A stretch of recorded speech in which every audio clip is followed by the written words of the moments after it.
ওম শান্তি 20 জুন 2024 সাকাৰ মহাবাক্যৰ সম্পূৰ্ণ সাৰ কথা। মৰমৰ সন্তানসকল, এতিয়া এমুঠি চানাৰ নগণ্য প্ৰাপ্তিৰ পাছত নিজৰ সময় নষ্ট নকৰিবা। এতিয়া পিতাৰ সহায়কাৰী হৈ পিতাৰ নাম উজ্জ্বল কৰা। বিশেষ কুমাৰীসকলৰ প্ৰতি প্ৰশ্ন, এই জ্ঞান মাৰ্গত তোমালোক আগবাঢ়ি গৈ আছা তাৰ চিন কি?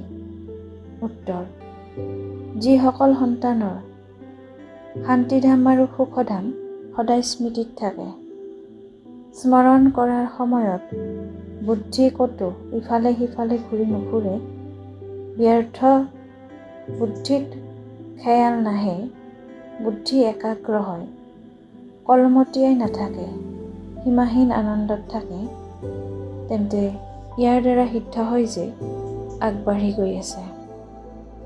ধাৰণাৰ বাবে মুখ্য সাৰ 1.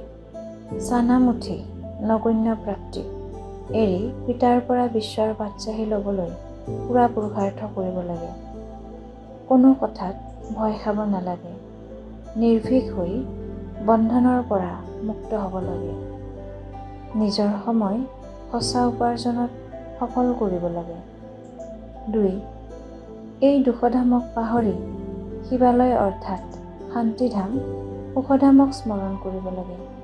মায়াৰ বিঘিনিক জানি তাৰ পৰা সাৱধান হৈ থাকিব লাগে। বৰদান,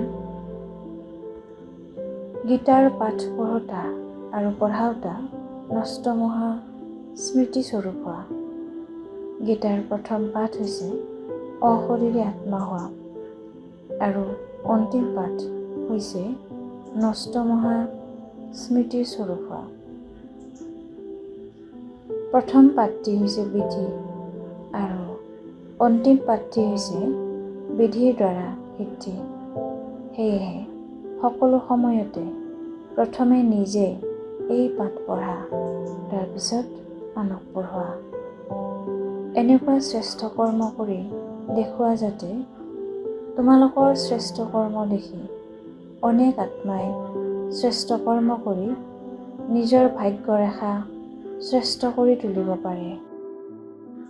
শ্লোগান, পৰমাত্মা স্নেহত সমাহিত হৈ থকা, তেতিয়া পৰিশ্ৰমৰ পৰা মুক্ত হৈ যাবা। কৰ্মযোগী হ'বলৈ আজিৰ অব্যক্ত সংকেত।